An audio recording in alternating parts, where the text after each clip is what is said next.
It was supposed to be just a weekend hike. I'd been planning it for weeks, circling the dates, marking the trailhead, checking the weather. It was a loop trail in a remote area about 5 hours out from where I lived, somewhere in the northern Rockies. A 23-mile loop with scattered elevation, thick woods, and a few creek crossings. I was going solo, which wasn't new to me. I liked it that way. Less noise, fewer distractions, more room to think. I drove out on a Friday morning, packed up with all my gear, tent, sleeping bag, food, water filter, bear spray, GPS, compass, backup battery, and a paper map just in case. The road to the trailhead was mostly dirt and gravel, winding through old logging roads that hadn't been maintained in years. Potholes, overgrown edges, and no sign of other vehicles. I arrived around noon. No other cars, just me and the pines. The first 6 miles were beautiful. Light filtered through tall trees. The air was clean. I stopped often to take it all in. The trail was barely marked, but I stayed focused, matching turns with the map. I saw elk tracks, some bear scat, and the occasional rustle in the trees. Normal stuff for the backcountry. I made camp at a small clearing near a creek just before sunset. I ate some trail mix, filtered water, and zipped up for the night. That night, though, I barely slept. It wasn't fear. Not yet. Just unease. The forest was quiet, too quiet. No owls, no wind. Just a steady silence that felt unnatural. I kept waking up, thinking I heard something. A twig snap, maybe a breath.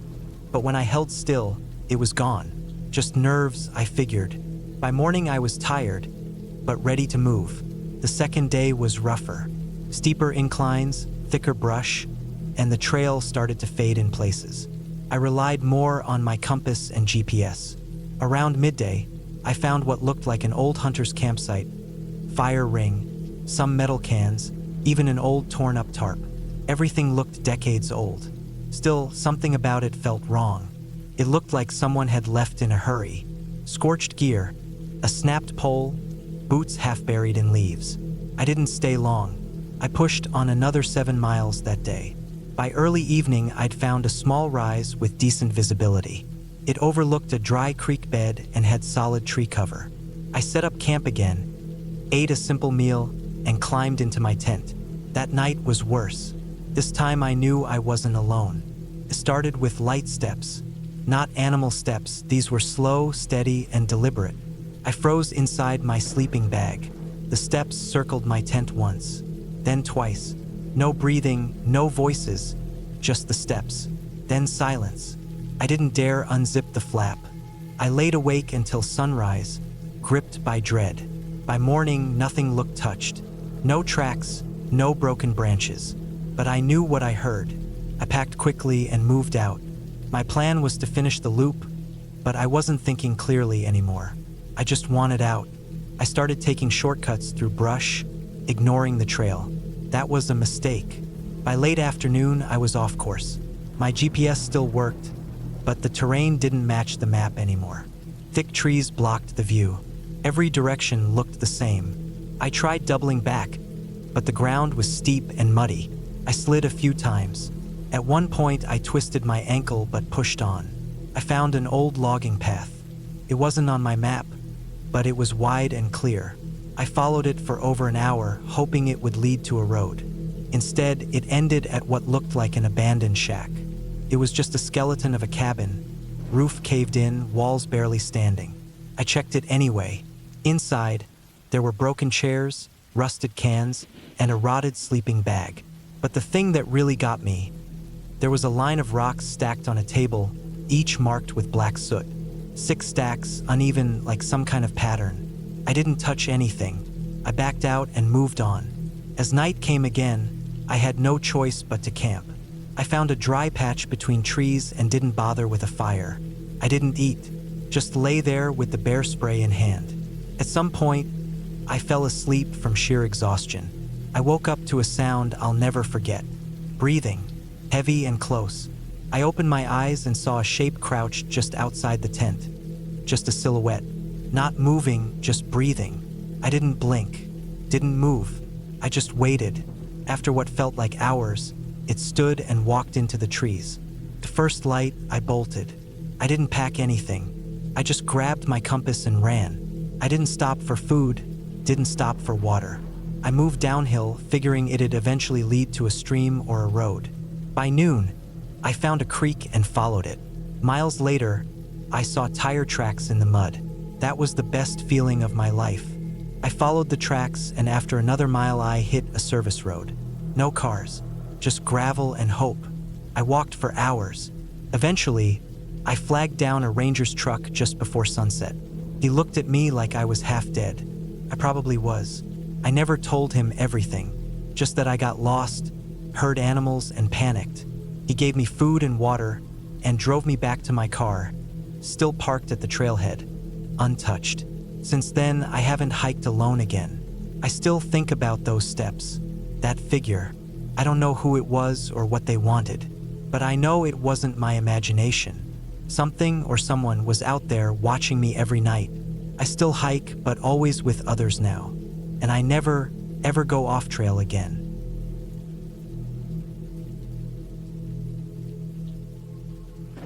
I planned the trip thinking it would clear my head. Life in the city had been too loud lately, too full. I needed space. I needed silence that wasn't filled with engines, alarms, or phone notifications. That's how I ended up planning a solo hike deep into the Cascade Mountains in Washington. I found a relatively quiet route, one that didn't show up much on Instagram or blogs. It wasn't too remote, but it wasn't popular either. Just a long trail that dipped into thick forest, climbed past rocky hillsides, and stayed quiet most of the time. I packed light but carefully. I brought my tent, sleeping bag, food for 4 days, water filter, a map I had printed, a compass, and my GPS device, fully charged with spare batteries. I also brought a knife and a flare. I didn't expect to use any of that. It was just in case. I had done a few hikes before, not expert level stuff, but I knew what I was doing. I checked the weather, clear all week. No signs of storms or heat waves. The first day started easy. The trail was dry, and the forest felt cool and still. I didn't see anyone for hours, which was exactly what I wanted. The silence out there didn't feel lonely. It felt like space to breathe. I followed the trail markers, took my time, took photos of moss-covered rocks, birds, the tall pines that seemed to move slightly with the wind. It all felt normal, peaceful. I set up my tent just off the trail near a small stream on the first night. The air smelled like pine and cold water. I boiled some rice and jerky, ate while sitting on a log, then went into my tent and slept easily. No weird noises, no animals sniffing around, just wind and the occasional crack of a branch somewhere deep in the woods. The second day, I hiked further into the trail. According to my map, the loop was about 30 miles in total, and I had planned to stretch it across 4 days. That day was tougher with more elevation gain. At one point, the trail narrowed and hugged the edge of a steep hill. I had to slow down, lean in toward the rock, and step carefully. It made my legs tense, but after an hour or so, it widened out again and dipped into a wide valley. I saw deer grazing far off in the trees. I waved at them even though they didn't look at me. That night, I camped in a flatter area, with a good view of the valley behind me. I remember sitting there, eating from my pot, watching the sky turn orange, then pink, then deep blue. I didn't feel nervous. I didn't feel scared. That would change soon. The third day is when everything turned. That morning, I packed up early and hit the trail while the sun was just breaking through the trees. I figured I'd get most of the mileage done today and keep the last day short and easy. I walked for maybe 3 hours before I noticed the trail markers were gone. At first, I thought I'd just missed one. It happens. Sometimes a tree falls or you look down at the ground too long and pass a marker. But after another 15 minutes, I still hadn't seen anything. I stopped and checked my GPS. The little blue dot was there, but it looked like it was drifting off the trail. I pulled out my paper map and compass, tried to align everything. I took a deep breath and backtracked, figuring I must have taken a wrong turn at some fork I didn't notice. I walked back maybe half a mile and found a fork I hadn't seen earlier. One path looked more worn, like it had seen more foot traffic. The other looked faint, overgrown, like it hadn't been used in years. My instincts told me to take the wider one, but my GPS showed the thinner path led more directly toward where I needed to go. That was my mistake. I took the overgrown path, figuring it was just a shortcut. First, it looked like a trail, narrow but still a trail. It curved gently through thick brush, over a few rocks, past some fallen trees. I kept checking the GPS every 10 minutes or so. It still showed I was heading in the right direction. The terrain got rougher though. The bushes got denser, and I had to push branches aside. I tripped on roots that rose out of the dirt like claws. A couple of times, I had to stop to untangle thorns from my pants. After an hour, I knew it wasn't a real trail anymore, but I was too far in to want to turn back. I kept thinking it would open up again, or reconnect with the main trail further ahead. So I kept going. That's when I heard something. It wasn't an animal. It sounded like something heavy shifting in the brush to my left. Not a branch falling, too controlled. It had weight to it. I froze, waited, listened. It stopped. The forest was quiet again, but my heart had already started beating faster. I told myself it could have been a deer, or maybe even a bear far off. I didn't see anything, so I kept going. The shortcut took me down into a shallow ravine. I had to use my hands to climb over slick rocks. At one point, I slipped and banged my knee, hard enough that I had to sit down for a minute. I checked it. No bleeding, just a deep bruise, but it hurt. I wrapped it with an ace bandage from my pack and kept going slower now, limping slightly. The ravine kept getting steeper and darker. The trees above were taller, thicker, letting less sunlight in. I started seeing more rocks, moss, and ferns. The path, or what had felt like a path, disappeared completely. I stopped, pulled out my GPS, and turned it back on. No signal. I waited. Still nothing. I tried higher ground, climbing up the side of the ravine, hoping to catch a signal at the top. Still nothing. It hit me then. I was off trail, deep into the woods, hurt, and without a signal. I tried to stay calm. I had food, water, my gear. If I had to, I could wait it out and get back on trail tomorrow. But that meant finding a place to set up camp now. I hiked for another 20 minutes, trying to find flat ground. That's when I found the clearing. It was small, just a patch of grass in the middle of dense trees, maybe 20 feet across. Flat enough to pitch my tent. I dropped my pack, stretched my sore leg, and started setting up. That's when I saw it. Near the edge of the clearing, almost hidden behind some brush, was a pile of fabric. I walked over slowly. It looked like an old tent, collapsed and torn, covered in dirt and leaves. There were signs someone had camped here a long time ago. Rusted poles, a broken flashlight, a boot, half buried in moss. It looked abandoned, old, but not that old. I felt my stomach drop. I backed away and looked around. The clearing suddenly felt too quiet, too still. I walked in a slow circle, listening for anything, wind, animals, something, but there was nothing. I finished setting up my own tent, ate a little, and got inside before the sun was fully down. I couldn't stop thinking about that old tent. Who had used it? Why had they left everything? That night, I barely slept. I kept hearing something outside. It wasn't constant, just soft cracks, crunches, like someone walking far off and stopping every few minutes. I stayed still, knife in hand, breathing as quietly as I could. I didn't use my flashlight. I didn't want to draw attention. The sound stopped after what felt like hours. I don't know if I ever really slept, but by the time light started coming through the tent fabric, I was still alive. Nothing had come for me. I packed up fast that morning. I decided not to go forward. I had no idea where this shortcut was leading. My GPS still didn't work. I needed to backtrack, even if it took me all day. I started retracing my steps, following what little trace I could of my own footprints, broken branches, bent grass. But everything looked different in reverse. I kept doubting myself. Was that the rock I stepped over? Or was it another? Was this the ravine I crossed? I ended up going in circles. I'd passed the same bent tree, the same patch of yellow flowers, the same stump. I started to panic. I forced myself to stop and breathe. I sat down, pulled out my map, and tried to piece together where I might be.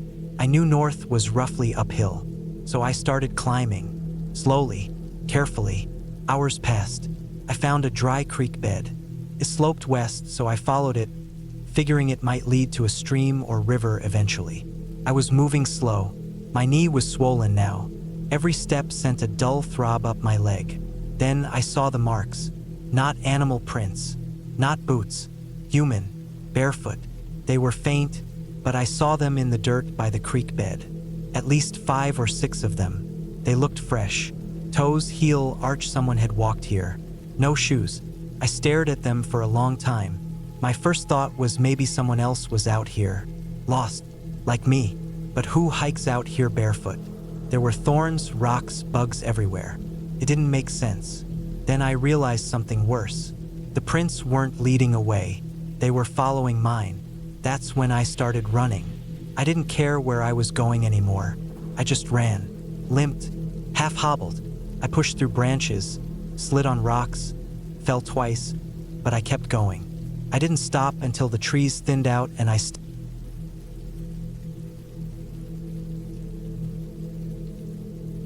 I've always loved being outside, even when I was a kid. Something about being away from roads, from buildings, from everything man-made. It gave me peace. I didn't grow up in a hiking family or anything like that, but as I got older, I started going on solo hikes more and more. I wasn't careless, though. I always brought the right gear, studied the trail ahead of time, and told someone where I was going. At least I did most of the time. I was 32 when this happened, and even though I wasn't new to hiking, what happened that day taught me something I never really thought about. Sometimes, no matter how careful you are, things just go wrong. And when they do, you might find yourself completely alone with no one coming to help. It started in early October. I had taken a few days off work to go hiking in the northern part of the state, near a stretch of forest I hadn't been through before. It was supposed to be a 4-day trip. Hike in, camp at a few different spots, then loop back. The weather was perfect, cool but not freezing, clear skies. I picked this time of year on purpose. The fall colors were peaking, bugs weren't as bad, and there weren't many people out there that late in the season. The trail I planned to follow wasn't popular, and that's what I liked about it.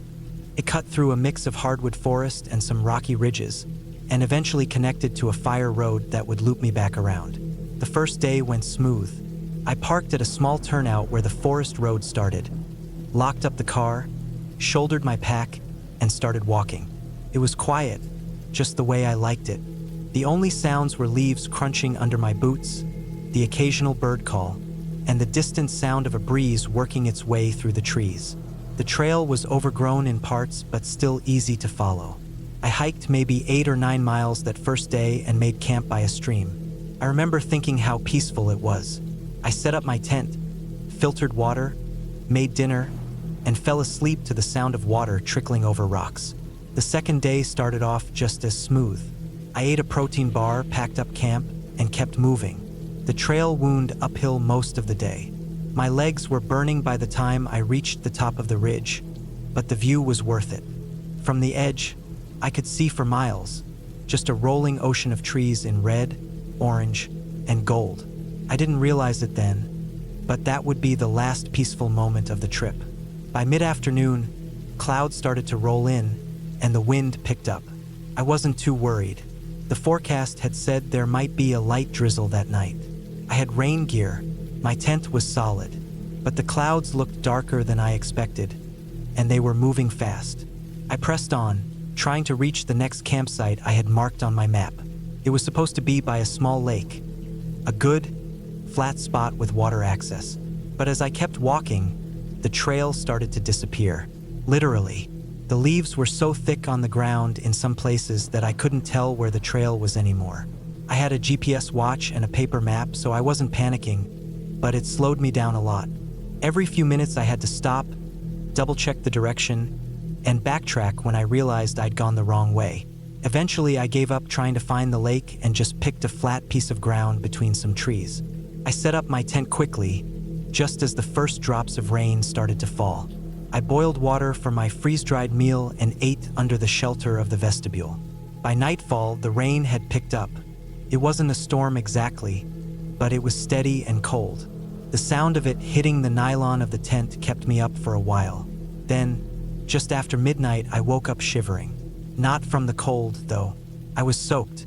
Water was pooling at the bottom of my tent. I groaned, sat up, and realized my sleeping bag was wet too.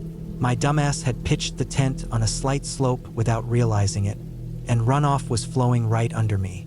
I scrambled out into the dark, wearing just my base layers and a rain jacket, and tried to dig a shallow trench to divert the water. My fingers were numb. The headlamp didn't help much with the heavy rain falling straight into my face. Eventually, I gave up. I pulled everything into a somewhat dry corner of the tent and sat there, shivering in the dark, hoping the rain would stop soon. I didn't really sleep the rest of the night. When morning came, everything was damp. My boots were wet. My pack was wet. Even my food bag had gotten damp. I forced myself to eat a little, packed up, and started walking again. I felt gross, cold, and stiff. Still, I figured I'd make it to the fire road by late afternoon and camp there before heading back to my car the next day. But I didn't make it that far. Around midday, I came to a clearing where the trail was supposed to cross a shallow creek. The water level was higher than it should have been, probably from the night's rain. It didn't look dangerous, but the rocks I needed to step on were slick. I took it slow, but on the third step, my right boot slid out from under me. I landed hard on my side and felt a sharp pain in my ankle. I sat there for a few minutes, breathing heavily, trying to figure out how bad it was. I could move my foot, but it hurt like hell when I put weight on it. I got to the other side of the creek by crawling, then stood up, carefully testing it. Not broken, but maybe sprained. Walking was going to be rough. I looked at my GPS. I was maybe 6 miles from the fire road. If I could just limp there, I could set up camp, rest for the night, and then hike the last 8 miles to my car the next day. I took some painkillers from my first aid kit, tightened my boot to give the ankle support, and kept going. It was slow. Every step on that foot sent a jolt of pain up my leg. And then I made a worse mistake. I missed a turn. The trail had forked without warning, and I didn't realize it. The path I took looked worn enough to be right, but after a while, things didn't look familiar. My GPS still showed I was heading in the general direction of the fire road, so I pressed on. That was stupid. The trail faded away completely after another mile or so. I stopped, pulled out the paper map, and tried to figure out where I was. But the trees around me didn't match what was on the map. I saw no landmarks, no ridges, no water, no anything. Just trees. The wind had picked up again. It was colder now, too. My clothes were still damp, and even though I was moving, I could feel the chill working its way into my bones. I hadn't eaten much, and I was feeling lightheaded. I decided to stop and make camp, even though it was only mid-afternoon. My ankle was getting worse, and I needed to rest. I pitched the tent, crawled inside, and bundled up in my damp sleeping bag. I ate a protein bar and drank some water, then tried to warm myself up. That night was worse than the last. The wind howled through the trees like a freight train. Branches snapped somewhere nearby. I lay awake, listening to every sound, heart pounding. I kept thinking about how lost I was. I hadn't seen another person in days. I was off the trail. My ankle was hurt. If anything else went wrong, I didn't know what I'd do. By morning, I knew I had to try to get out. I checked my GPS again and tried to follow the direction that should have taken me back toward the fire road. But without a real trail, I was bushwhacking, climbing over fallen trees, pushing through thorns, slipping on wet leaves. My ankle screamed the whole time. I hiked like that for hours. The terrain got rougher, rocky, and uneven. At one point, I slipped on a steep incline and nearly fell face first into a jagged outcrop. My hands were scraped. My legs were cut up from thorns. I was shaking from cold and hunger. Then I ran out of water. The last stream I'd crossed had been too muddy to filter. I thought I'd find another soon, but hours passed, and nothing. My lips were cracked. My throat felt like sandpaper. I tried to suck water from wet moss, I knew I was getting dehydrated fast.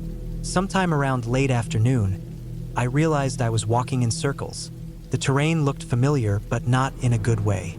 I recognized a tree I'd passed hours earlier. That's when it really hit me. I was lost, not just off trail, but deep in the woods, disoriented, injured, alone, and almost out of food.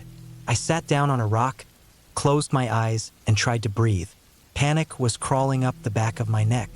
I remembered reading about people dying like this, just vanishing in the forest, never found. I didn't want to be one of them. I forced myself to think clearly. I had an emergency beacon in my pack. I'd bought it a few years ago, but had never used it.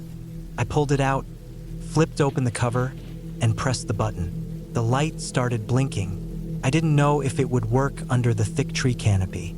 I didn't know how long it would take. Maybe a day, maybe longer. I needed to survive until then. I set up camp again, just the tent and sleeping bag this time. I ate the last of my food, a handful of trail mix and a half-crushed granola bar. That night, I didn't sleep. I just lay there, cold and shaking, listening for the sound of a helicopter or voices. Anything. Nothing came. The next morning, I was weaker. My legs barely worked. My mouth was dry as dust. But I stayed put, hoping someone would come. Then,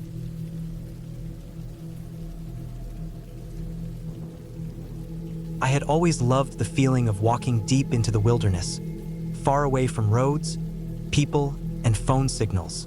That's why I picked a long solo hike across a remote stretch of forested mountains out west. It was something I'd been planning for months.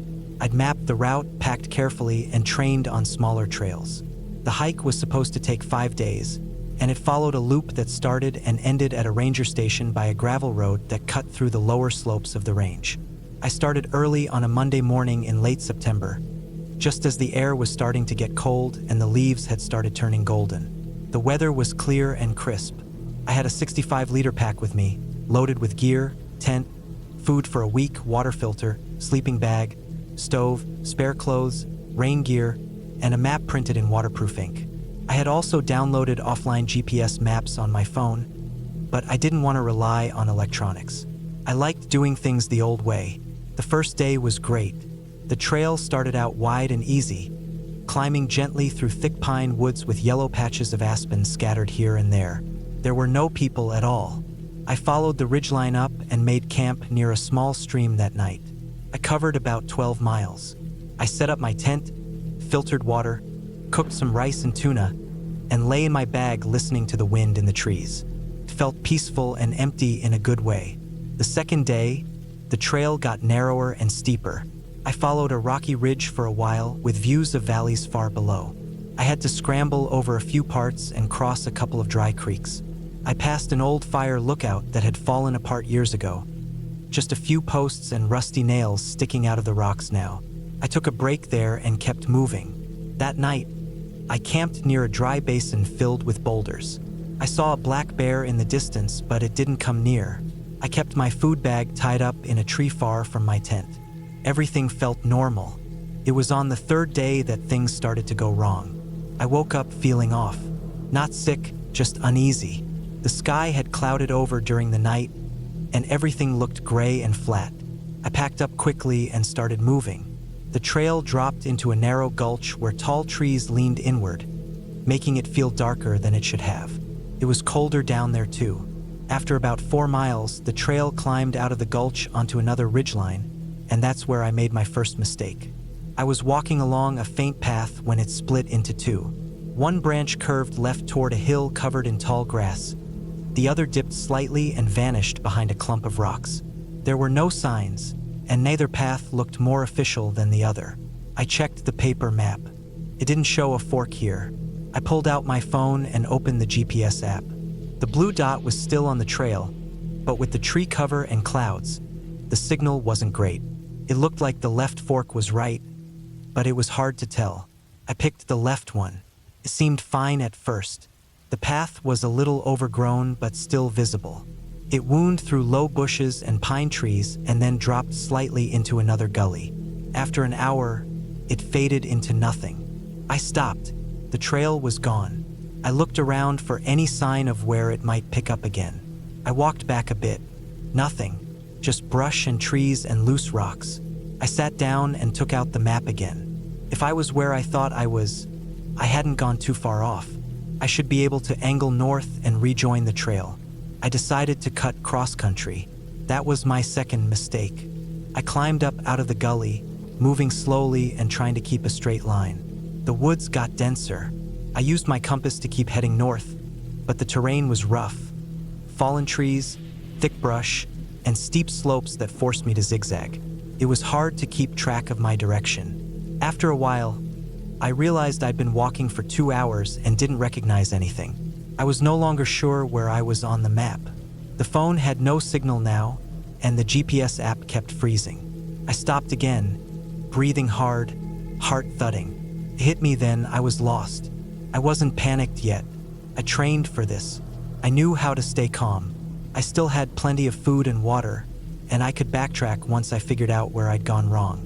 I just need to camp somewhere and get my bearings in the morning. I moved toward a rocky patch near some boulders and set up the tent there. That night, the wind picked up. It howled through the trees and pushed against the tent walls. I didn't sleep much. I kept thinking about my position, tracing paths on the map in my mind, trying to guess how far off the main trail I'd gone. The next morning, the weather had changed. The sky was low and gray. A cold drizzle started coming down. The rocks were slick and the leaves underfoot were wet. I packed up and tried to retrace my steps, but everything looked the same. Every tree, every rock, every slope. Nothing looked familiar. I spent the whole morning climbing and circling, trying to find a way back to a proper trail. By noon, I knew I was more lost than before. I found a small clearing and sat down. I forced myself to eat something, a protein bar and some jerky. I checked the phone again. Still no signal. Battery was down to 32%. I turned it off to save it. My clothes were wet. My boots were soaked. My hands were numb. That's when I heard something. It was faint, but it was there. A sound that didn't belong. It was like a snapping branch or maybe a stone sliding. I turned my head. I didn't see anything. I waited. Nothing else came. Just wind and drizzle. I told myself it was an animal. Maybe a deer. Could have even been a squirrel. But it felt different. I got up and moved. I didn't want to stay in that clearing. I walked for another hour and found a narrow game trail that curved around a slope. I followed it. The trail dropped into another shallow ravine, filled with wet leaves and mud. I slipped twice. My right ankle twisted but didn't break. It hurt, though. I limped onward. That night, I camped in a hollow between 2 hills. I didn't set up the tent, just wrapped myself in the tarp under a tree. I kept my knife close. I didn't feel safe. I woke up 3 times during the night to rustling sounds. Could have been wind, could have been animals, but they sounded close. I stayed still, listening. The sounds came and went. By the 5th day, I had only 1 meal left. I'd been drinking filtered water from streams, but I hadn't seen one in almost a day. My mouth was dry. I was cold, tired, and disoriented. I decided to climb a ridge to get a better view. Maybe I'd spot a road or a trail from above. The slope was steep and covered in scree, and I had to use my hands to steady myself. It took an hour to reach the top. When I got there, I saw nothing but endless forest. No roads, no cabins, no smoke, just ridges, valleys, and trees. But then, on the far side of a narrow slope, I saw something, a structure. It was small, maybe a shed or an old cabin. It looked weathered. The roof sagged. It sat in a dip between 2 hills. I stared at it for a long time, unsure if I was hallucinating. But it didn't vanish. It was real. I limped down toward it. It took me over an hour to reach the cabin. It had no windows, just a wooden door hanging slightly open. The walls were gray and rotting. There were old cans and rusted tools outside, half buried in dirt. No signs of people. I stepped inside. The floor creaked, smelled like damp wood and mold. Inside was a broken cot, a rusted stove, and shelves full of debris. Old tins, broken jars, an oil lamp, and rodent droppings everywhere. But it was shelter. I stayed there that night. I built a small fire in the rusted stove using dry twigs and the last of my matches. It didn't heat the place much, but it kept me from freezing. I blocked the door with a piece of wood and sat with my back against the wall, holding the knife, listening. No sounds, no rustling, just wind. The next morning, I was determined to find my way back. I'd mark the cabin and head downhill. I figured if I kept going down, eventually I'd hit a road or stream or something. Took all day. I walked slowly, favoring my ankle. I followed a dry creek bed, which turned into a wider gully. Late in the afternoon, I heard something that nearly made me cry. An engine, a chainsaw. I scrambled toward the sound, slipping and grabbing at roots. And then I saw them, two men in hard hats cutting trees. I waved and staggered toward them. They were startled, but they helped me. I didn't explain much, just said I got lost hiking. They gave me water and food and radioed someone. A truck came a few hours later and drove me back to the ranger station. I had been missing for 3 days. In total, I had been out there for 8 days. I'd lost over 10 pounds. My ankle was sprained. I had scratches and bruises everywhere. When they showed me a map, I saw how far I had wandered. I'd gone almost 16 miles off the original trail, across 2 ridges and through dense forest. I had passed within 2 miles of a service road and didn't even know it. The structure I found was an old logging shack, abandoned in the 1970s.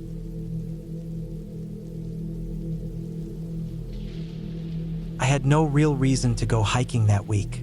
I wasn't trying to prove anything, and I wasn't chasing some fitness goal. I just needed to get away for a while. Work had been draining the life out of me, and the constant pressure to perform was like a weight strapped to my chest. I wanted silence. I wanted to feel something real. So I picked a national forest I had never been to before, packed my gear, and drove 5 hours to the trailhead. The trail was long, remote, and didn't seem to get many visitors. It was marked as moderate to difficult on the website, mostly due to its length and the lack of nearby facilities. That suited me perfectly. I didn't want to see anyone. I just wanted trees, wind, and time. It was mid-September. The mornings were cold, and the sun set a little earlier each day. I had planned for a 3-day, 2-night trip. I would hike in around 15 miles the first day, set up camp by a lake I saw on the map, rest, and hike back over the next day and a half. I had everything I needed in my backpack: tent, sleeping bag, food, water purifier, bear spray, extra layers, first aid kit, and a power bank for my phone. The phone had signal for the first 2 miles. After that, nothing. The first several hours were quiet and uneventful. The trail twisted through thick pines and wide patches of golden ferns. I saw signs of deer and maybe elk. A squirrel darted across the path. I could hear woodpeckers in the distance. I didn't see another person all day. The trail was narrow, but well-trodden. It wasn't one of those overgrown messes. I made good time. Late in the afternoon, clouds rolled in. The forecast had said it might rain overnight, but it looked like it would come early. I didn't want to hike through a downpour, so I picked up my pace. My legs started to ache, and my pack felt heavier. My boots were solid, but I could feel hot spots forming on my heels. Around 5:30 p.m., I reached the lake. It was tucked away in a wide clearing, ringed by tall spruce trees. The water was calm and perfectly still. There was a faint smell of pine needles and wet earth. It would have been beautiful if the clouds hadn't turned the sky dark gray. I found a flat spot just off the trail and set up my tent quickly. I got everything stowed before the rain started. Came down hard for about an hour. I sat inside the tent, listening to the drops hitting the rainfly, sipping water, and eating a packet of dehydrated pasta. It was peaceful, the kind of peace I had been craving. When the rain stopped, I stepped out to stretch. The air was colder, and the trees dripped like they were sweating. The clouds thinned just enough to let a faint glow through. Dusk came fast. I crawled into my sleeping bag early. I had no signal and nothing to read, so I just lay there. I closed my eyes and listened to the sounds of the woods. A few frogs croaked near the lake. Something small rustled in the underbrush. I felt safe. I was exhausted. I woke up in the middle of the night, I didn't know what time it was because my phone was off to save power. It was pitch black outside. Not the kind of darkness you get in the city or even near a small town. This was deep forest darkness, the kind where you can't see your hand in front of your face. The only sound was the dripping of water from the trees. Then I heard something else. It was faint at first, a sort of crunching noise, like someone stepping on damp leaves. It came from the far side of the lake. I told myself it was probably an animal, a deer maybe, or even a bear, but the sound didn't match the slow, heavy thudding of a bear. It sounded more like footsteps, human footsteps. They were slow, deliberate. Crunch, pause, crunch, pause. I sat up in the tent. My heart was beating faster. I reached for the bear spray, kept it close. I didn't unzip the tent. I didn't move. I just listened. The steps stopped. I strained my ears. Nothing, just the quiet breathing of the forest. I eventually lay back down. I told myself I was being paranoid. I didn't fall asleep for a long time. The next morning was colder than before. Mist clung to the trees and hovered over the lake. Everything felt damp. I packed up slowly, still thinking about the noise from the night before. There were no tracks around the tent. Nothing disturbed. If someone had walked around the lake, they hadn't come close. I told myself again it was probably an animal. I ate a granola bar, filled my bottle with filtered lake water, and started hiking again. The trail beyond the lake was harder. It climbed steadily into a rocky area with fewer trees. The wind picked up, and the sky was still gray. The hike was tougher than I expected. By noon, I felt like I hadn't made much progress. I took a break near a bend in the trail and ate some jerky. While I sat, I thought I heard something again. It was a soft thud, like a boot hitting a stone. I froze, waited, nothing. I stood up and looked around. The trees here were sparse. I could see a good distance in several directions. I didn't see anyone. Still, the feeling came over me that I wasn't alone, that someone was watching. I shook it off, kept moving. The wind got stronger as I climbed. Around 3 p.m., I reached a ridge that offered a wide view of the forest below. It was a good place to stop and rest. I sat down on a large flat rock, took off my pack, and drank water. That's when I noticed something strange down in the trees. It was small, a figure, maybe. It looked like a person, but far away, standing still. I blinked and squinted. Maybe it was just a tree stump or a shadow. I watched it for a long time. It didn't move. Eventually, I packed up and kept walking. I didn't want to camp in the open, so I planned to get back down into the woods before nightfall. The trail looped back into the trees on the other side of the ridge, and soon I was surrounded by thick forest again. I hiked until it was almost dark. My legs were tired, and I started looking for a place to set up camp. I found a small clearing just off the path and made camp as quickly as I could. I didn't waste time. I ate cold food, zipped up the tent, and lay down. That night was worse than the first. I woke up again in total darkness. This time, I didn't hear anything at first. I just had that feeling again, that something wasn't right. My body was tense. My breathing felt shallow. Then I heard a noise outside the tent, a very faint snap, like a twig breaking under weight. I reached for the bear spray again. I didn't unzip the tent. I didn't even move much, just lay there listening. More footsteps, soft but real, and then the unmistakable sound of breathing. Close. It wasn't an animal. I knew it. Whoever was out there didn't say anything, didn't knock or call out, just stood there, breathing. I stayed still for what felt like an hour. Eventually, the breathing stopped. The footsteps moved away, slowly, carefully. I didn't sleep after that. I waited until the first gray light of dawn, packed up, and started hiking again. I didn't eat. I barely drank. I just wanted to get back to the trailhead. The hike back should have taken a day and a half. I did it in one long, brutal push. I stopped only when I absolutely had to. Every time I thought I heard something behind me, I would stop and wait, but I never saw anyone. Still, I felt it. By the time I reached the parking lot, my legs were shaking. My pack felt like it weighed 100 pounds. My mouth was dry.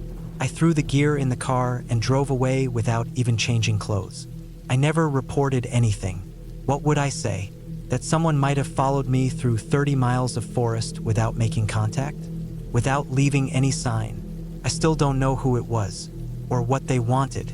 All I know is I won't be going back there. I still hike, but not alone. Never again alone.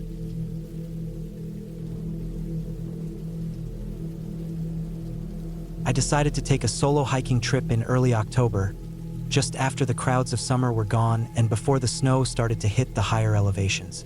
I had done dozens of hikes before, some long and some short, but I had never done a full multi-day hike alone. It had been on my mind for a while. I kept putting it off, mostly because I always went with friends or in groups, but this time I wanted to be alone. I wanted the silence. I wanted to get away from everything. From my job, my phone, the constant noise of life. So I picked a trail I had read about in a few blogs. Not very popular, off the radar, about 30 miles long through a mix of forest, mountain passes, and deep valleys. The kind of trail that takes 2 or 3 days to finish if you go steady. I planned it carefully. Packed dehydrated meals, extra batteries, water filters, 2 lighters, a first aid kit, everything. I checked the weather again and again. The forecast was clear. Cold nights, but nothing extreme. I told myself I could do this, that I had done worse, and I believed it. I felt ready when I stepped out of my car at the trailhead that morning. The first few miles were easy. The sun was just starting to rise and the air was sharp and cool. My boots crunched against the gravel as I followed the narrow dirt path through the woods. Tall pines surrounded me, and everything smelled like earth and moss. I didn't see a single person that first morning. Not one car at the small parking lot either. I liked that at first. I was finally doing it, a real solo hike. The kind people write about. By noon, I had made good progress. The trail curved along the edge of a ridge, and I stopped to eat a protein bar while looking out across the forest. Everything was shades of orange, yellow, and green. The trees below looked like a soft carpet rolling over the hills. There wasn't even a breeze, just complete stillness. Felt peaceful. I kept walking. The trail dipped into a gully and then rose up again. I passed over a dried creek bed and made my way through a dense area where fallen logs blocked parts of the path. I had to climb over a few and squeeze under others. Later in the afternoon, the sky started turning gray. I thought maybe the weather report had been wrong, but it didn't seem like it was going to rain. Just cloudy. The air felt colder though, and I zipped my jacket up higher. I kept walking until just before sunset, and then I looked for a flat spot to pitch my tent. I found a clearing about 30 feet off the trail, surrounded by trees and soft leaves on the ground. I set up the tent, boiled water, and made one of the meals I brought, something with beans and rice. Tasted better than it should have after a long day of walking. That night, lying in my sleeping bag, I listened to the faint sounds of the woods. A few leaves rustling, maybe an owl somewhere, distant cracking, maybe a branch falling. Normal stuff. I didn't sleep well, but that's normal for me the first night in the woods. Every sound feels louder when you're alone. The next day, I woke up early, made instant coffee, and packed everything. I was sore, but in a good way. The trail got tougher as it moved higher into the hills. I crossed through an area where recent storms must have knocked down trees, and the path was hard to follow. I pulled out the map I had printed and compared it with my GPS, which was still working. Everything lined up, but I kept second-guessing myself. The trail was faint in places, overgrown. Some parts disappeared entirely under piles of pine needles or fallen brush. I slowed down a lot. Around noon, I found a small trail marker nailed to a tree, and I felt relief. It meant I hadn't wandered off after all. I kept pushing forward. My legs were burning and my shoulders ached from the pack, but I didn't want to stop yet. I passed through another ridge with steep drop-offs on one side. I moved carefully, watching my footing. That part of the trail was narrow and crumbling in places. A slip wouldn't kill me, probably, but I didn't want to find out. After that, the trail dipped into another forested area, thicker than before. The trees were taller and older here. Less light got through. The temperature dropped even though it was still mid-afternoon. I saw no signs of animals, no footprints, no broken twigs, just quiet. Too quiet. I stopped for a break, drank water, and looked around. I remember getting this strange feeling in my chest. Not fear exactly, but something tight. A sort of pressure, like the woods were heavier here. I couldn't explain it. I kept going. That afternoon, I realized I wasn't making the time I needed. I had planned to be out in 3 days, but at this pace I might need 4. I didn't like that. I had enough food. Sure, but I didn't like the idea of staying out longer than planned, especially without telling anyone. My phone had lost signal miles back. Still, I wasn't in trouble. Not yet. As the light faded, I searched again for a flat place to set up camp. I found a narrow area just beside a dry stream bed. It wasn't perfect, but I didn't want to hike in the dark. I set up quickly and made another hot meal. As I ate, I kept glancing around. Something about the area made me uneasy. The trees were too close together. The stream bed looked like it hadn't had water in years, just pale stones and dead leaves. I sat with my back to a tree while I ate. That night, I didn't sleep well at all. I kept waking up. Every time I did, I thought I heard something. Not animals, just something moving, something soft. Once I thought I heard a single footstep on dry leaves. Just one. I sat up fast and listened, holding my breath. I heard nothing else. I told myself it was in my head, maybe a deer, but still I stayed awake most of the night. By morning, I felt like garbage. I was tired, my back hurt, and I was annoyed with myself for not moving faster the day before. I packed up fast and got back on the trail. I wanted out. I told myself I'd push hard and maybe still make it out on schedule. The path got steeper again, rocky. My boots slipped a few times on the loose dirt. I moved slower. Around midday, I stopped at a ledge to rest and noticed my map didn't quite match the landscape anymore. The turns, the elevation, it was close but not exact. I thought maybe I had missed a fork in the trail or followed an animal path without knowing. I pulled out the GPS again, but now it wasn't working right. The screen froze once. I restarted it, and it showed me off trail by almost a mile. I didn't believe it. I kept walking, trying to match the land to the paper map, but nothing looked right. I found a rock formation that I didn't remember seeing marked. Then a section of dead trees. Then nothing. The trail faded out completely. No markers, no footprints, just empty woods. I kept moving in the direction I thought was right. I figured I'd cross back onto the trail eventually. I told myself not to panic, but I was starting to sweat, and not just from walking. The sun was high but weak, like the light didn't reach the forest floor anymore. I walked for hours. My legs burned. I had blisters forming. I was drinking more water than usual because I was nervous. I kept checking the GPS, but it bounced around, changing my location every few minutes. I knew then that I was lost, not just a little off track. I had gone deep into the wrong section, and I couldn't tell how to get back. I stopped and sat down on a fallen log. I forced myself to breathe slowly. I thought about staying put, but I couldn't bring myself to do that. I kept thinking, asterisk, what if I'm just over one more ridge? What if I turn back now and go the wrong way again? Asterisk, so I got up and walked more. Later, I came to a wide area where the trees opened up slightly. I thought it might be a meadow. I stepped into it and sank ankle deep in soft mud. My foot made a loud sucking sound as I pulled it free. The whole place was soaked, a hidden marsh. I moved carefully, trying not to fall. My legs got wet and cold. I turned back toward the woods, but now I couldn't even remember which side I came in from. The trees looked the same in every direction. I turned around a few times and realized I had no idea where I was facing. Panic hit me like a truck then. I dropped my pack, crouched, and forced myself to stay still. I closed my eyes and counted to 60. When I opened them, I picked the side of the woods that looked most open and started walking. I walked until my thighs hurt and my ankles throbbed. I walked until the sky started going orange again. I found a small patch of dry ground and sat down. I didn't set up the tent. I was too tired. I just lay on my back with the pack behind my head and stared up through the trees. I ate a few crackers and drank some water. That night, I shivered under my sleeping bag, wide awake most of the time, listening again to sounds in the woods. I was sure I heard movement, Not animals, not footsteps either, just movement, something big, not charging or fast, just heavy, slow shifting in the dark. I stayed there until the sun came back up. That next day, everything got worse. I tried walking again. I thought maybe I could head uphill and find a ridge to get a better view. But the woods just went on and on. More rocks, more fallen trees, more nothing. At one point, I tripped and landed hard on my side. My water.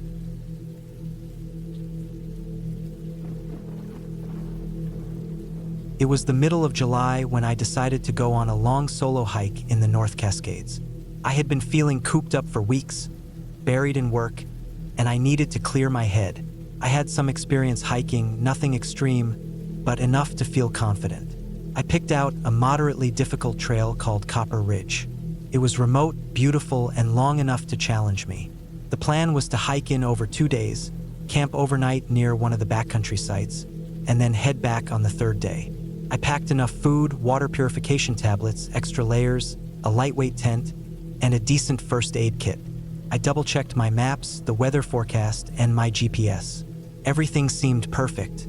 The trailhead was quiet when I got there early in the morning. There were only 2 other cars parked, probably other hikers who had gone in the day before. The air was crisp, and the sky was clear. I felt good. The first few miles were smooth. The trail climbed slowly through tall pine forests. Birds were chirping, and I could hear the distant sound of a river somewhere below. I kept a steady pace and stopped now and then to drink water or eat a quick snack. The deeper I got into the woods, the less I thought about work or anything else. It was just the sound of my boots on the dirt and the rhythm of my breath. By mid-afternoon, I had covered about 9 miles. I reached a small clearing with a great view of the valley below and decided to take a break. I sat on a flat rock, took off my pack, and stretched my legs. While I was eating, I noticed a narrow side trail branching off the main one. It wasn't marked on my map, but it looked somewhat maintained, not just a game trail. I didn't think much of it then, but I remembered it. I kept going, planning to camp near Egg Lake. But about a mile before the lake, I twisted my ankle pretty badly while stepping over some uneven rocks.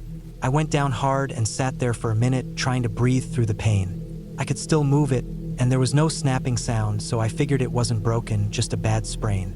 I wrapped it tightly using my spare compression bandage and limped forward slowly. By the time I made it to the campsite, the sun was low in the sky, and I was completely exhausted. I set up my tent, cooked a simple meal, and crawled into my sleeping bag before it even got dark. My ankle throbbed with every pulse, but I forced myself to sleep. I kept waking up during the night, hearing rustling noises outside. But every time I looked, I didn't see anything, probably deer or small animals. The next morning, I realized hiking back the same way wasn't going to be easy. My ankle had swollen up more overnight, and every step sent a sharp pain through my leg. I thought about staying another day to rest, but I didn't like the idea of being stuck there alone if it got worse. I remembered that unmarked trail from the day before. Maybe it was a shortcut. It seemed to head downhill based on the terrain. If it connected to a forest road or a lower part of the main trail, I might be able to get out faster. I broke camp, packed up slowly, and hobbled my way back to the clearing. The side trail was still there, overgrown slightly but visible. I stood there for a few minutes, debating. I had enough food and water for another day if needed. My GPS still worked, but the trail wasn't showing up. Finally, I made the decision to try it. First, the trail was decent, narrow but easy to follow. It weaved down through denser trees and stayed mostly shaded. There were fewer signs of recent hikers, though. No footprints, no cut branches, nothing. About an hour in, the trail started to descend more steeply. I used a stick to help support my weight and take pressure off my ankle. My pace slowed down a lot, and I had to take breaks more often. At one point, I stopped to refill my water from a small stream that crossed the trail. Not long after that, things started to feel off. I don't mean anything supernatural or weird, just off. The trail got harder to follow. There were spots where it vanished completely, and I had to backtrack or guess which way it went. There were old signs of trail maintenance, like sawn logs or stacked rocks, but nothing recent. Then I stopped seeing anything like that at all. It was clear no one had been on this trail in a long time. I thought about turning back, but the pain in my ankle made that idea feel worse than pushing ahead. I checked my GPS again, and while the trail wasn't marked, the general direction seemed okay. I figured if I kept heading downhill, I would eventually hit a road or a river or something recognizable. I kept going. The slope became harsher. I was almost sliding at points, grabbing onto roots and tree trunks to stay balanced. There were fallen logs everywhere. Some I had to climb over, others I had to crawl under. It was slow, brutal progress. I slipped more than once and got covered in dirt and leaves. My hands were scraped. My leg ached so badly I wanted to scream. Late in the afternoon, the forest changed. The trees thinned out, but not in a good way. The ground turned marshy. The soil felt unstable, like it could give way beneath me at any step. Mosquitoes came out in swarms, and I didn't have the energy to keep swatting them away. My food was running low, and I was starting to get dizzy. I hadn't seen any signs of people for hours. Eventually, I stumbled into what looked like an old fire road. It was barely visible, covered in weeds and overgrowth, but it was flat and went in one direction. I followed it. My GPS showed I was at least 5 miles off the main trail. I hadn't realized how far I drifted. I kept moving. A little before sunset, I found a small abandoned ranger station. It was just one small building, probably from decades ago. The roof was sagging, and the door was hanging off the hinges. But it was shelter. I crawled inside, dragged some broken furniture out of the way, and set my pack down. I ate what little food I had left and drank the last of my water. That night, I didn't sleep much. In the early morning, I checked my GPS again. I was still miles from the main trail, but if I followed the direction the road was heading, I could possibly reconnect to one of the logging roads used by trucks or maybe hit a river. My ankle was worse and my legs felt like lead. I used the last of my painkillers and pushed forward. The road eventually started going uphill again, which was a bad sign. I had hoped it would lead down to a valley or a river, but it seemed to curve around the mountain instead. By late morning, I was completely out of water. I had a purification tablet left, but no stream in sight. I kept walking. The road narrowed, then disappeared entirely into a rock slide. There was no way forward.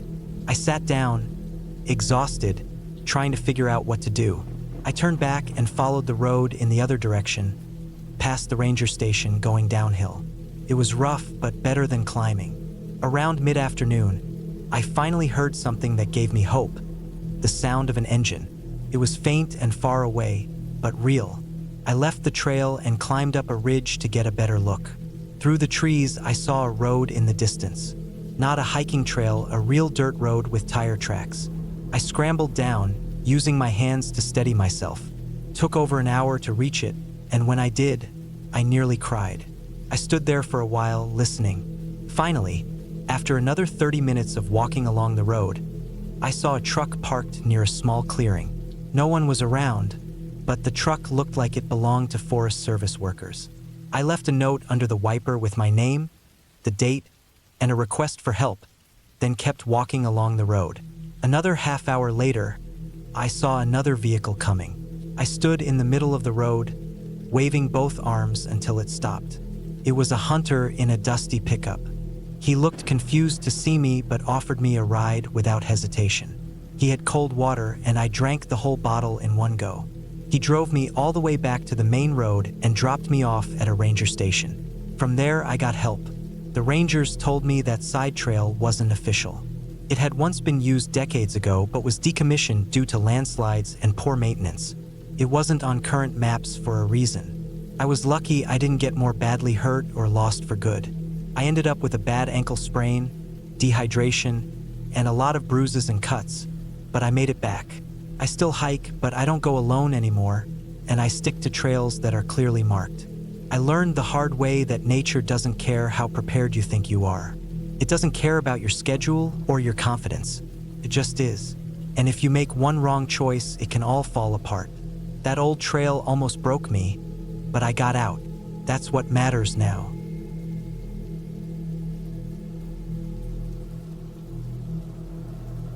I took a week off work and drove out to Oregon. mostly to clear my head. I had been pushing myself too hard for the last few months, and I was burnt out. I'd been dreaming of something quieter, far from the city, and I thought a long solo hike through the Cascades might help reset my mind. I wasn't some extreme survival guy or anything, but I'd done enough hiking over the years to feel comfortable being alone in the woods. I had a decent backpack, solid boots, a satellite messenger, and all the usual gear. I wasn't being reckless. At least that's what I told myself. I parked at the trailhead around noon. It was a Wednesday, so the lot was nearly empty. The air felt cool, with some leftover snow still packed in shady corners under the trees. Most of it had melted off, though. I remember thinking the silence felt like a relief, just birds and the crunch of gravel under my boots. The plan was simple: hike out about 10 miles to a backcountry campsite by a remote alpine lake, stay a night or two, then circle back on a loop trail. The loop wasn't super well marked, but I had paper maps and downloaded GPS tracks. I also had a PLB, a personal locator beacon, strapped to my shoulder strap just in case. The first day felt easy. I took my time, snapped a few pictures, and made good progress up the slope. The terrain was beautiful: mossy forest, clear air, and patches of sun breaking through the trees. The only strange thing was that I didn't see a single person all day. Not one. I expected at least a few hikers. The silence was almost too much after months of office noise and traffic, but I didn't mind it. By late afternoon, I reached the lake and set up camp. I pitched my tent near a cluster of boulders that blocked some of the wind. The lake was half frozen, and a few ducks floated in the thawed patch in the middle. I made a small fire, boiled water for dinner, and sat by the flames until the sky went dark. When I crawled into my tent and zipped myself into the sleeping bag, I felt that rare kind of calm you only get in the wild. That night was cold. I woke up a few times with my nose freezing and had to cinch the bag tighter. At one point, I thought I heard movement outside, maybe a deer. I held my breath and waited, but it stopped, probably just wind in the trees. I eventually fell asleep again. In the morning, I made coffee and oatmeal, then packed everything up. My plan was to continue along the loop, heading deeper into the forest and reconnecting with the main trail farther south. According to my map, there was a faint, older trail that curved around a rocky ridge and dropped into a narrow valley. The ranger station had warned people that the southern half wasn't as well kept, but it was still passable. The first few miles were smooth. The trail thinned but was still easy to follow. The sky stayed clear and I felt good. Then, about 3 miles in, I hit a deadfall, a huge cluster of fallen trees across the trail. I could have tried to go around them, but the slope was steep and the ground was still wet. I paused, drank some water, then studied my map. That's when I saw a dotted line that cut across the ridgeline and rejoined the loop about 2 miles ahead. It was marked as an unmaintained connector, but it didn't look far. I figured it would save me time and let me avoid climbing over slick logs. So I took it. The moment I stepped off the main path, everything felt different. The trail quickly narrowed into more of a deer path, weaving through thick trees. There were no markers. I had to stop every few hundred feet to check the GPS. At first, I told myself it was fine. I'd bushwhacked before. But it wasn't long before I lost the trail completely. The slope dropped quickly, and I found myself sliding more than walking. My boots skidded on loose pine needles and wet soil. A few times I had to grab trees to keep from falling. Then I hit a shallow ravine, just a dry runoff, but it was full of brambles and wet rocks. I crossed it, climbing over boulders and ducking under fallen limbs, but I knew I wasn't on any kind of trail anymore. By the time I realized I was lost, I was already too deep in. I checked my GPS again. It wouldn't lock onto a signal. I waited a minute, then another, but nothing changed. I kept the unit on, hoping it would sync, and turned back the way I thought I had come. But nothing looked familiar. The trees were too thick. I walked in a slow spiral, trying to retrace my steps, but the brush looked the same in every direction. That's when the anxiety started creeping in. I sat down on a flat rock, took off my pack, and tried to calm myself. I knew the basics. Don't panic, stay put, wait for a signal, think things through. So I drank some water, ate a protein bar, and took a few deep breaths. Then I heard something behind me, just a quick rustle like dry leaves shifting. I turned fast, staring into the trees, but saw nothing. I waited. It didn't happen again. I stood up and started moving in what I thought was the right direction. The ground kept dropping. The further I went, the more the forest changed. The pine trees gave way to denser undergrowth. The light faded even though it was barely early afternoon. The sun disappeared behind the ridge, and shadows stretched out across the ground. I walked for another hour before I saw it. An old shack. It was tucked behind some trees, barely visible unless you were right on top of it. The roof sagged, and the wood was black with age and rain. Couldn't believe it. There was no road, no trail, nothing. Just this tiny, rotting cabin sitting in the middle of nowhere. I approached carefully, half expecting it to collapse at any second. The door was off its hinges and leaning against the frame. Inside, there was a pile of firewood, a rusted bed frame, and a smashed table. Animal droppings were everywhere. The place stank of rot and mildew, but it was shelter. I didn't want to stay, but I needed time to think. I sat on the floor, lit my camp stove to make tea, and checked my GPS again. Still no signal. My PLB blinked red, meaning it hadn't linked to a satellite yet. That was rare but not unheard of, especially under heavy tree cover. Then it started to rain. Not a drizzle, but a heavy, cold downpour that turned the forest to mud in minutes. I had no choice but to wait it out. The shack's roof leaked, but it was better than being soaked in the woods. I pulled out my emergency bivy sack and crawled inside, keeping my backpack close. That night was one of the longest of my life. I barely slept. I kept hearing things. Branches snapping, something thumping outside, slow movement. I kept telling myself it was deer or raccoons, but the sounds felt deliberate, almost like someone or something was circling. At dawn, the rain had stopped. The woods were heavy with fog. Everything dripped. I packed fast and left the shack behind. I didn't care if I had to bushwhack for 10 miles, I just wanted out. I kept climbing, hoping to reach a higher elevation for a signal. My legs burned from the effort. My boots were soaked. I slipped twice on mossy rocks and scraped my knees. Hours passed. I found a small creek and followed it uphill. Eventually, it led me to a ridge. From there, I spotted something in the distance, power lines. It was the best sight I'd seen in days. I kept moving toward them, even though the terrain was rough.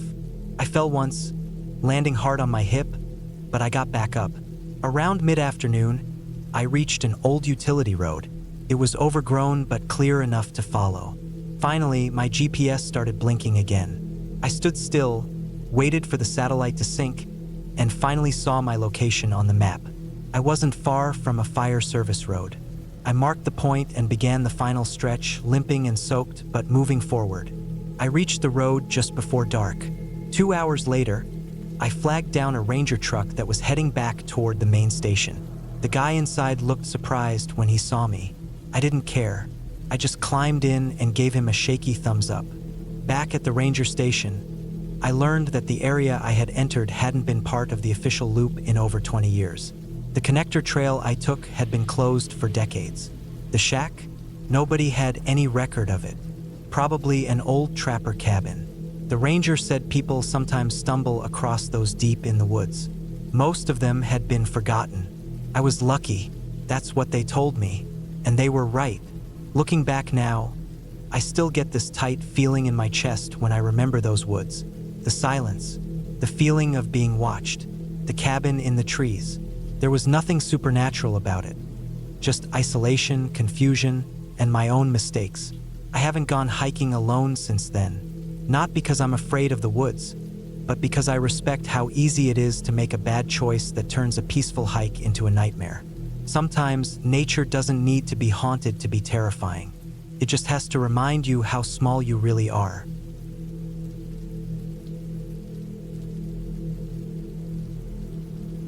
I've always liked hiking alone. Something about being in the woods with no one around clears my head in a way nothing else does. I'm not a social guy anyway, and I've never had much trouble being by myself for days at a time. Nature has always felt like home. I used to hike through Colorado and Arizona when I was younger, But this time I wanted something different. I was living in Washington State, and the Cascades had been calling me for months.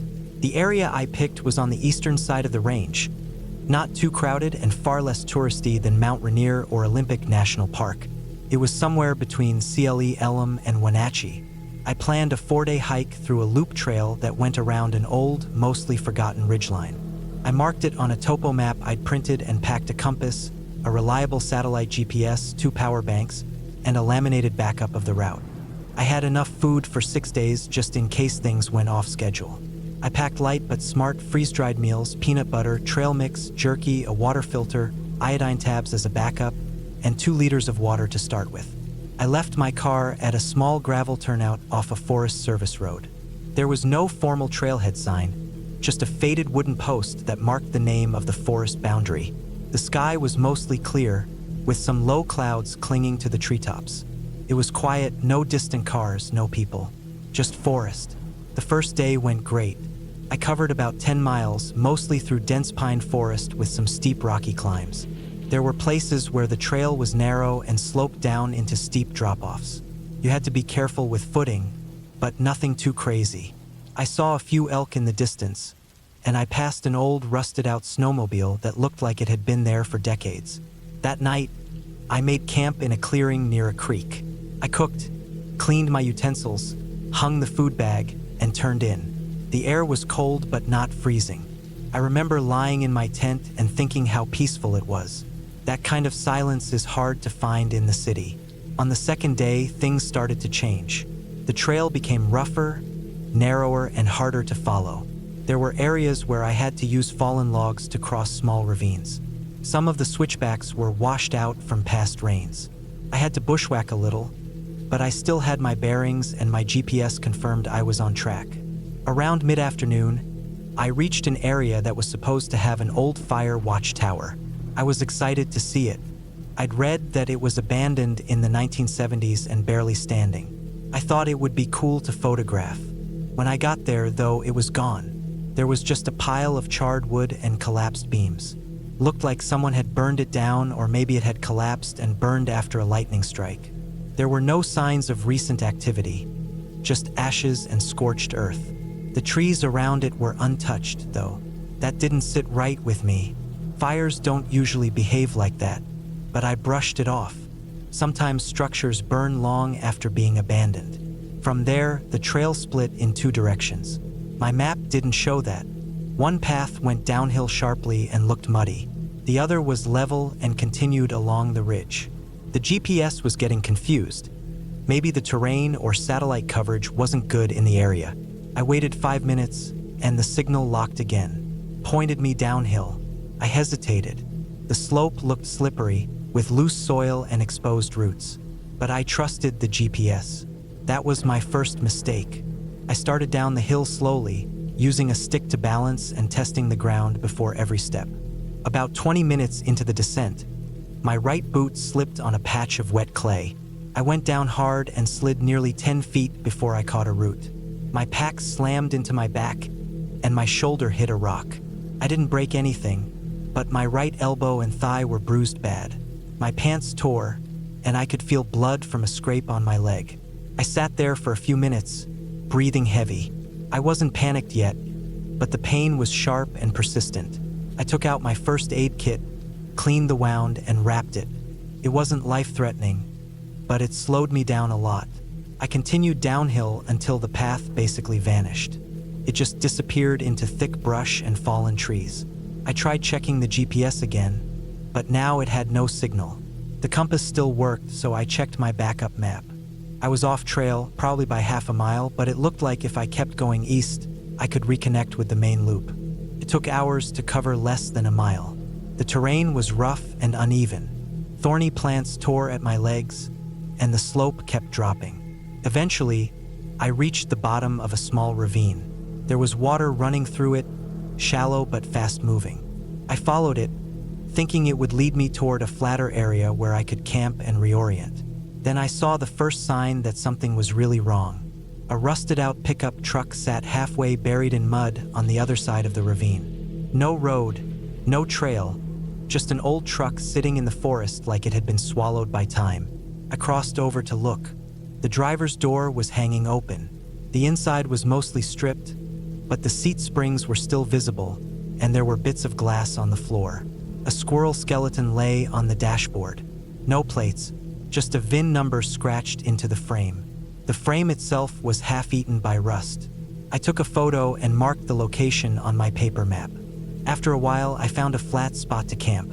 I filtered water, boiled it just to be safe, and ate in silence. The forest felt heavier than usual, like the trees were pressing in. There was no wind, no animal sounds. Even the creek had grown quieter. That night, I couldn't sleep.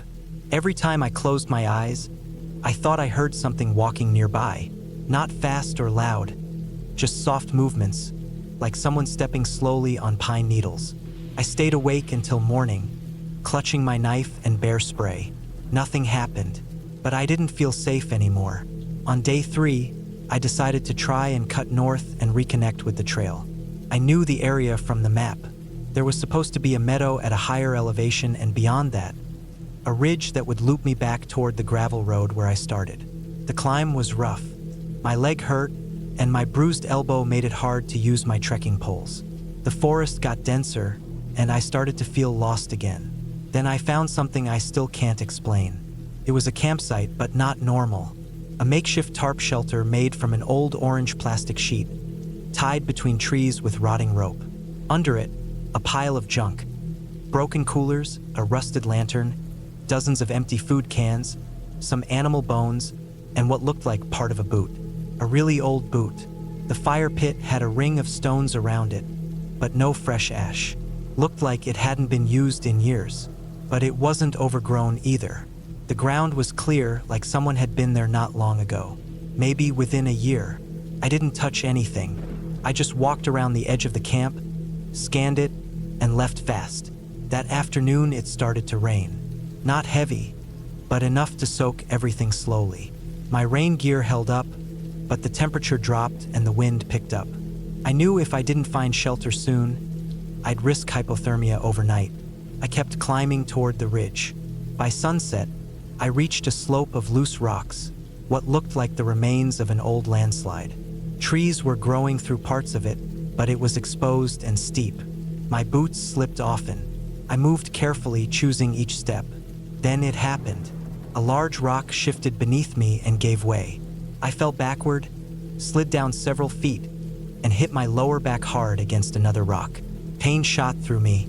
It was sharp and deep, and I knew right away something was wrong. I couldn't stand without support. My legs worked, but my back was in agony. I crawled off the rocks and found a narrow overhang in the side of the slope. Just enough space to lie under. It wasn't much, but it would keep me out of the rain for the night. I boiled water and ate jerky. I didn't even bother with a tent. I just lay under the overhang in my sleeping bag, shivering, sore, and exhausted. I didn't sleep again. I kept thinking about how far off the trail I was. No one knew exactly where I was. I had left a trip plan with a friend, but it was general, just the area and how long I'd be gone. No one would come looking until at least 2 more days. On day 4, I woke up stiff and freezing. My sleeping bag was damp, and the rain had turned to fog. I couldn't see more than 20 feet ahead. I took a deep breath and forced myself up. My back screamed, but I could still move. I decided to ditch some weight from my pack, extra food, my tripod, even my book and journal. I only kept what I needed to survive. Then I climbed. Took me hours with constant breaks. My hands were raw, and I used trees and roots for balance. Finally, the fog thinned, and I reached a ledge. And there it was, a logging road, abandoned, barely a trail now, but wide enough to follow. It wasn't on my map. No signs, no markers, just a gravel path overgrown with weeds and moss. But it was man-made, and it was my way out. I followed it slowly for miles. At one point, I found a broken piece of machinery half sunken in mud. Farther down,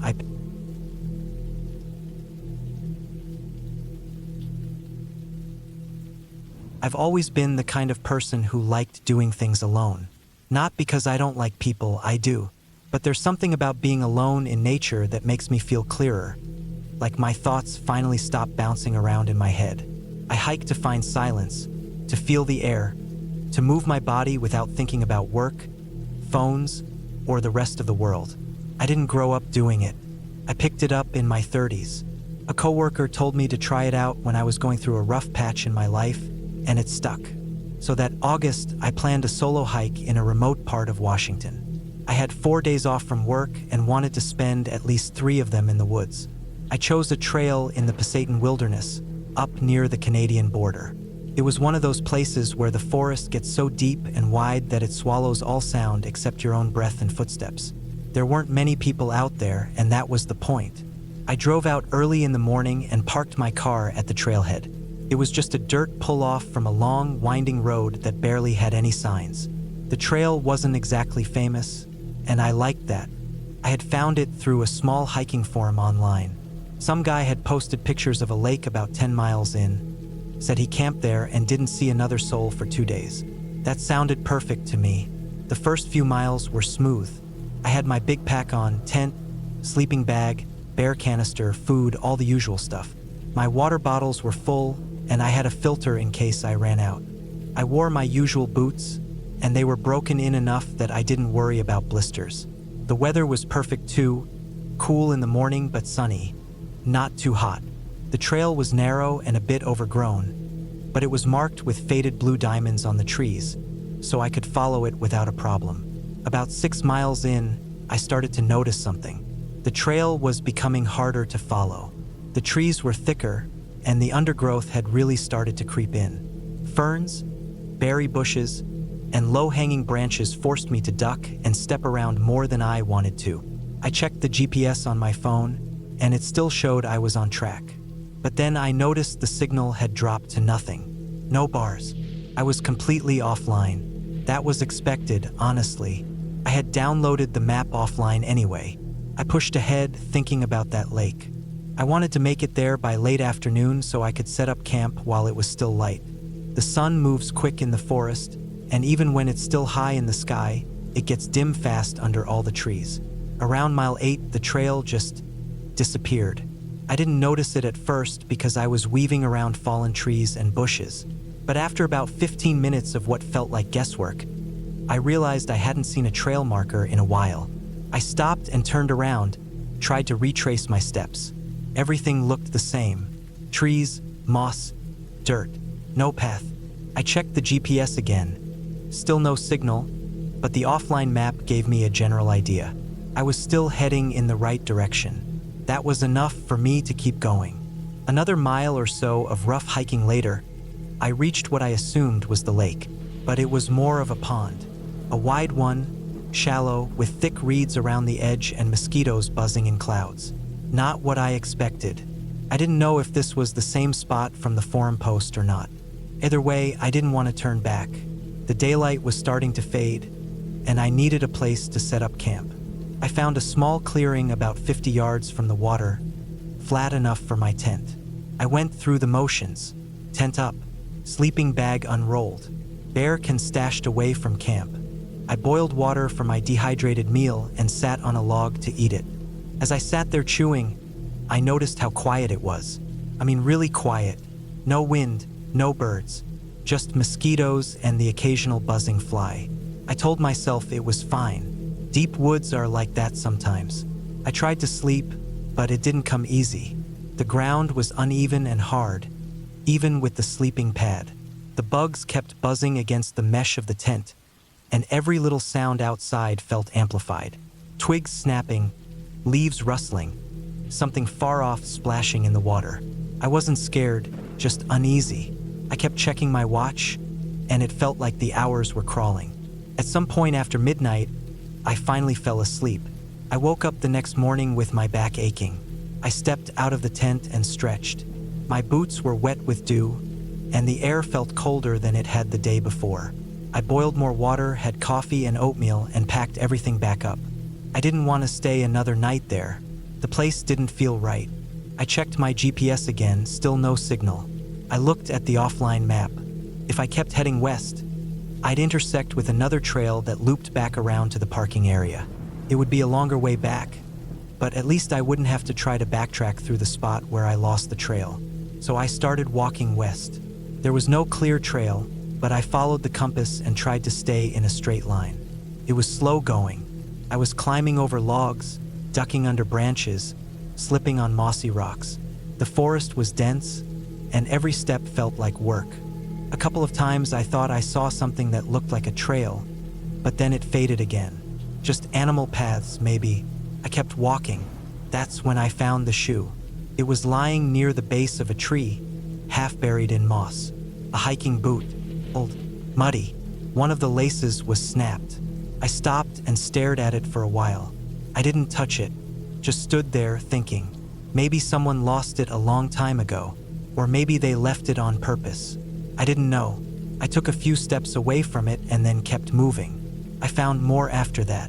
Not right away, but another few hundred yards and I saw a torn piece of fabric caught on a branch. Then a crushed metal water bottle. All old, weathered, like they'd been there for years. The weird thing was that they were all in the same general area, like a trail of trash someone dropped behind them. But there was no trail, just more trees and thick green undergrowth. I kept going. I had a bad feeling now, that kind of low, sinking feeling in your stomach where your body knows something's wrong before your mind catches up. My hands were sweating, even though the air was cool. I kept checking over my shoulder even though I didn't hear anything. It just felt like I wasn't alone out there. I climbed up a small ridge around noon and finally saw a break in the trees. A wide, open patch of rock with moss growing between cracks. It looked like a viewpoint. I stepped out onto it and looked around. I could see miles of forest below, endless green waves stretching to the mountains. No sign of people, no buildings, no smoke, nothing. But then I noticed something near the edge of the rock face. A campsite, or what was left of one. Collapsed tent, a rusted camp stove, torn food wrappers, all weather-beaten, like it had been sitting there for years. I approached slowly. There was a sleeping bag, too, ripped open, full of dirt and leaves. I couldn't tell if it had been torn by weather or animals. It just sat there, twisted and empty. That's when I panicked. Not all at once, but like a slow flood. I felt it rise in my chest. I didn't want to be there anymore. I didn't want to see what else was around. I turned and started heading downhill, fast, not thinking about the map anymore, just wanting to get lower, closer to water, maybe even find a road or trail. I moved too fast, slipped once and scraped my arm. The rocks tore through my sleeve, and I could feel the blood running down to my wrist. I didn't stop, just wrapped it with a bandana and kept going. My boots got soaked crossing a small creek, and I could feel the blisters forming. I drank too fast and ran out of water before the sun went down. I didn't eat that night, just dropped my gear in a semi-flat spot and laid down on top of it, too scared to set up camp again. I didn't sleep. I kept hearing things, not voices, just movement, something stepping on dry branches, the sound of leaves being pushed aside, small stuff, far off, then closer, then gone again. Every time I sat up and shined my light, there was nothing, but the feeling stayed. The third day was worse. My legs were stiff. My arm was sore and swollen. I was out of food now and running low on clean water. I was still moving, still heading downhill, trying to use the sun to guide me. But the terrain kept shifting. Ravines, cliffs, thick brush. I started to wonder if I was walking in circles. That's when I heard the engine, far off, just for a second, like a plane or a car. But then it was gone. I climbed another ridge just to try and hear it again. Nothing. But I kept going that way, hoping it was a sign of people. I saw the road that evening. Dirt, faint tire tracks. I almost cried when I saw it. I didn't care where it led. I followed it for hours until I finally saw a sign. A wooden trailhead sign with a faded map. Not my trail, but close. A ranger station was marked on it, about 6 miles down. I made it there by morning. A dusty building with a flag and a metal antenna. No one was there, but the door was unlocked. I called emergency services from the landline inside. They found my car 2 days later.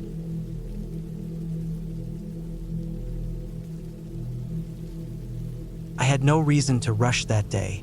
It was a Wednesday, mid-September, and I had taken the whole week off work to do some solo hiking in Oregon. I'd been hiking for years, sometimes with friends, sometimes with a group, but every now and then, I like to go off on my own. It helped me clear my mind. No phone buzzing, no coworkers, no responsibilities. Just me, the trail, and the sound of the forest. That morning I had started early. I parked my car at a small pull-off by a trailhead about 15 miles outside a town called Oak Ridge. I'd been through Oak Ridge before. It was small, quiet, surrounded by thick forests and mountains. The trail I picked was marked on my topo map as Silver Pine Loop. It was supposed to be an easy 10-mile loop, circling up toward an old fire lookout tower and then looping back down past a creek. Nothing too steep, no switchbacks, no exposure, just forest, dirt, pine, and peace. I had food, water, a first aid kit, and an emergency bivvy in my pack. My GPS watch was charged, and I had a paper map just in case. The weather was cool and clear, maybe 65 degrees. No signs of rain. Perfect. The hike started off great. I moved at a steady pace, keeping my eyes on the trail and my ears tuned to the forest. I didn't see anyone else all morning, just birds, squirrels, and the occasional deer far off between the trees. At one point, I sat on a moss-covered rock and had a granola bar. I took a few sips of water, then started walking again. I was about 5 miles in and approaching the halfway mark near the fire lookout tower. That's when I saw the old trail sign. It was nailed to a tree, faded and cracked, with black lettering that was barely legible. Old logging RD 1.2 miles. The arrow pointed sharply downhill off to the right into thicker trees and shadows. I checked my map. The old logging road wasn't on it. I hesitated. According to my GPS, I was close to the halfway point. The main loop curved up to the left, then around the ridge before heading back down to the creek. But I noticed something odd. My GPS showed that the old road ran almost parallel to the return part of the loop. In fact, it looked like it could save me a couple of miles. I had hiked enough to know not to take unmarked trails, but it was early and I felt good. I thought, why not?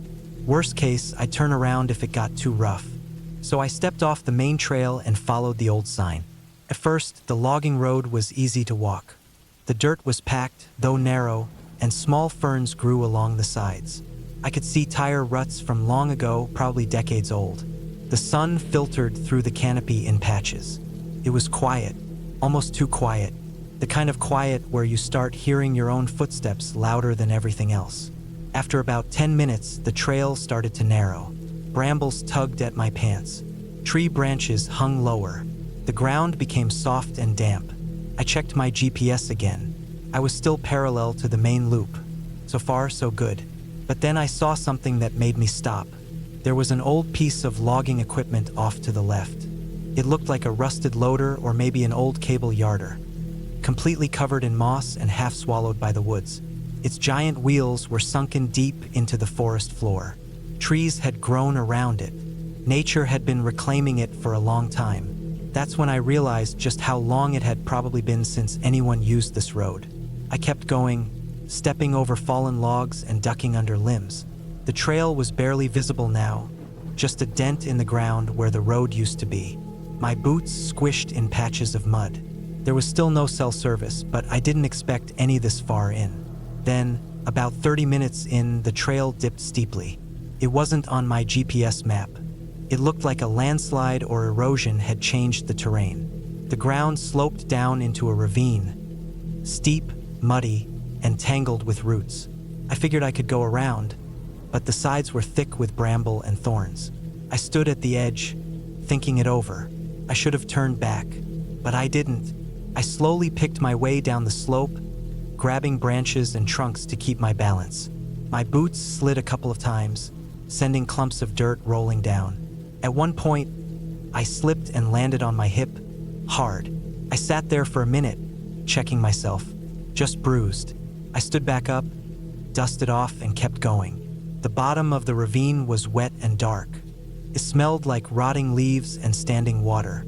I moved through it slowly, trying not to step into anything too deep. Mosquitoes buzzed around my face.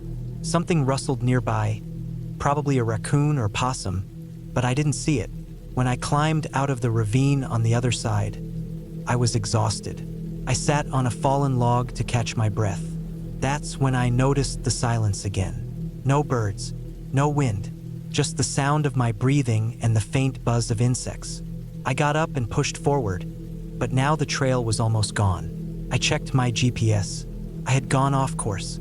Not by much, maybe 0.3 miles, but enough that I wasn't following any clear path anymore. I wasn't even parallel to the loop anymore. I was going too far south. I felt a knot in my stomach. I tried to backtrack, but the terrain all looked the same. I turned around and followed what looked like the same direction I had come from, but after 15 minutes, nothing looked familiar. I couldn't find the ravine. I couldn't even hear water. I wasn't lost yet, but I was turned around. I forced myself to calm down. I took out my paper map and compass and tried to reorient myself. If I kept heading northwest, I'd eventually hit the main trail again. I marked a spot on my GPS to track my path, just in case I ended up walking in circles. Then I started moving. That's when I found the first boot print. It was fresh, clear. A single right boot print in the mud pointed the same direction I was heading. It was large, maybe a size 12, and deep. Someone else had come through here recently. At first, I felt a little relief. Maybe I wasn't alone out here. But then the questions came. Why would someone else be hiking this old, overgrown trail? Why was there only one print? I looked around and saw no other signs. No broken branches, no gear, no other tracks. Just that one boot print half sunken into the trail. I kept going, faster now, trying to make progress. The forest seemed thicker, darker. I wasn't sure if it was just cloud cover, but the light had changed. The shadows felt heavier. I checked my GPS. I had barely gone half a mile in the last hour. I felt like something was watching me. I know how that sounds, but it wasn't just nerves. It was that primal feeling, that instinct deep in your gut that you're not alone, that something is just out of sight. I kept looking over my shoulder. My pace slowed. I started hearing things, cracks, footsteps, but every time I stopped, the sound stopped too. It was driving me crazy. I tried yelling out, but my voice got swallowed by the trees. I knew no one would hear me anyway. I picked up my pace, moving quickly now, not caring about the mud or branches. I needed to get out. I needed to find the main trail again. And that's when I saw the second boot print. This one was deeper, closer, almost in line with mine. But it wasn't mine. I checked my own boots. My tread didn't match. This print had a wide heel and thick pattern. Not mine. That was enough. I took out my GPS and aimed directly northwest, straight toward the original trail. I didn't care about paths anymore. I bushwhacked through brush, climbed over logs, and pushed through spider webs. My legs got scratched and my arms bled from thorns, but I didn't stop. Then I saw something hanging from a tree. It was a torn piece of flannel, red and black, caught on a low branch. It looked old, sun-bleached, and frayed. Below it, a smashed metal can. I couldn't tell what it had once held. Beans, maybe. It was rusted and half-buried in leaves. And then the worst part, I found a sock. Just one. Dirty, wet, and full of holes, laying in the mud like someone had dropped it running. There were boot prints around it, lots of them. Not just one person. My chest tightened. I looked around again. Nothing moved. But I couldn't shake the feeling that I was being watched. That someone, maybe more than one, was following me. I hadn't seen a single human face all day. No voices. Just signs. Just pieces. I didn't stop again.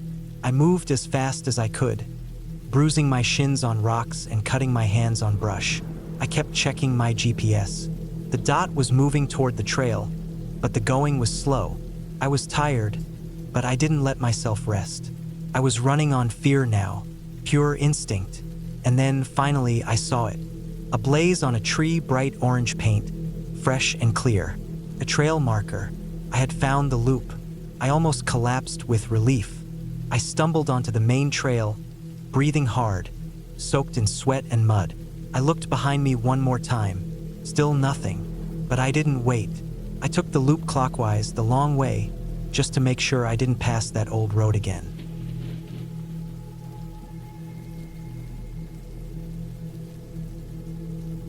Maybe it was stress. Maybe I just needed to breathe. Whatever it was, I ended up tossing my pack into the backseat of my car one Friday morning, loading it up with food, a tent, a sleeping bag, a satellite phone, and everything I thought I might need for a 3-day solo hike into a remote part of the mountains I'd never explored before. The trail I picked wasn't famous. It wasn't one of those heavily reviewed routes people post about online. It was just a narrow line through the wilds, barely used, the kind of path you find printed in old guidebooks and marked only by faded signs that most people pass without noticing. The plan was simple: hike out 12 miles into the national forest, make camp near a small lake I had marked on the map, spend 2 nights there, and then hike back out the way I came.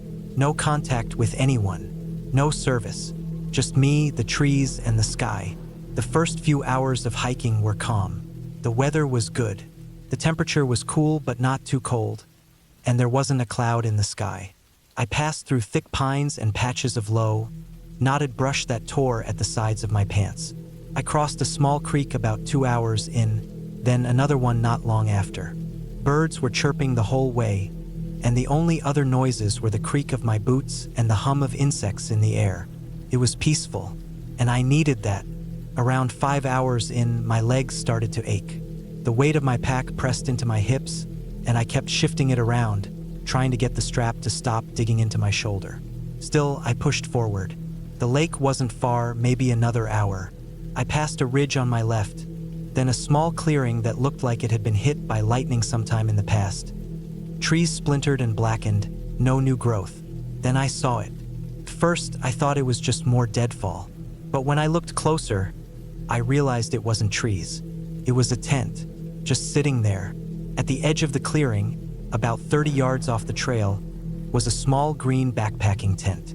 One of those single-person styles you crawl into from the front. It was zipped shut. Next to it was a small, cold fire pit with a circle of stones, a few blackened sticks still stacked inside. And off to the side, leaned up against a tree, was a bright blue backpack. I stopped walking and just stared for a few seconds. There was no sound, no movement, nothing hanging on the trees or laid out to dry. No sign of anyone walking around or cooking or messing with gear. The campsite looked paused, like whoever had been there had just stepped away for a moment. But the fire was cold, and there were no footprints in the dirt around the edge. None that looked fresh. Anyway, I don't know why, but something about it made me uneasy. I stood there a while just watching it, waiting maybe, thinking I'd see someone step out from the trees or hear a voice call out. Nothing happened. Just whined through the leaves and a few far-off birds. After a few minutes, I figured maybe someone had packed up and left the tent behind. Maybe they planned to come back. Maybe they were somewhere nearby, getting water. I decided to move on. Whatever it was, it wasn't my business. I told myself that a dozen times as I hiked the last stretch to the lake. When I got there, it was as beautiful as I'd hoped. The trees opened up into a wide basin, and the lake stretched out like a piece of glass, perfectly still. I could see the sky reflecting on the water, the sharp points of pine trees on the edge like black teeth. I walked along the side until I found a flat spot tucked between 2 big boulders and started setting up my own camp. Still, I couldn't shake the image of that tent. That night, I didn't sleep well. The wind picked up just after dark, and the fabric of my tent rattled and tugged with every gust. I kept hearing things in the woods. Not animals or anything I could name. Just soft, distant cracks and rustles that didn't sound like wind or birds or anything natural. I told myself it was just the wilderness playing tricks on me. It happens sometimes when you're alone. Your brain gets jumpy. Every shadow starts to move. Every sound feels louder than it should be. But I kept thinking about that camp. And in the morning, I made a decision. I packed up everything, strapped it all down tight, and backtracked toward the clearing. I told myself I just wanted to check, just to see if the person had come back. Maybe I could get some closure, satisfy my curiosity, whatever. I wasn't planning on staying long, just passing by. When I got there, the tent was still there, still zipped shut, still quiet, but something had changed. The backpack was gone. That bright blue pack that had been leaning against the tree, it wasn't there anymore. The fire pit looked the same. The tent hadn't moved, but the bag was gone. and I felt something cold crawl up my back when I realized that. I stood still for a long time. Every part of me felt tense, like my muscles were trying to shrink inside my skin. I kept listening, hoping to hear someone's voice or footsteps or anything. Still nothing. I didn't call out. I didn't want to draw attention. I just stood there and looked. My legs didn't want to move. Eventually, I turned and walked back the way I came. But I didn't go back to the lake. I made a new plan. I decided I'd camp somewhere different that night, closer to the trailhead, far enough from that campsite, and somewhere I could hike out easily in the morning. I followed the trail until I found a spot about 4 miles back toward the car. A ridge blocked the view of the campsite, and the brush was thick enough that I felt somewhat hidden. I set up my tent behind a big fallen tree and tried to make the site as quiet and low-key as possible. No fire, no noise. I barely moved after dark. I laid there in my sleeping bag, heart pounding every time I heard a twig snap outside. Around 2 in the morning, I heard something that still keeps me up. It wasn't close, not right outside, but it was definitely human. It was the sound of someone walking through the woods. Steady, careful steps. Not rushed, not clumsy like an animal. Just someone moving slow, taking their time. Maybe 50 yards away. Too far to see through the trees, but close enough I could hear brush being pushed aside. And it went on for a long time. Whoever it was never came close to my tent, but they stayed out there walking around, circling, maybe. I laid there, eyes wide open, barely breathing. I didn't move until the sun started to rise. That morning, I packed up and hiked the rest of the way out without stopping. My legs burned the whole way down, and I kept checking behind me every few minutes, expecting to see someone step out of the woods. But I never saw anyone. At the trailhead, my car was the only one in the dirt lot. Just mine. No other tire tracks, no other hikers coming down the trail. I didn't report anything. I don't know why. Maybe I didn't want to sound crazy. Maybe I felt like, since nothing actually happened to me, there wasn't anything to say. But I think about that abandoned camp a lot.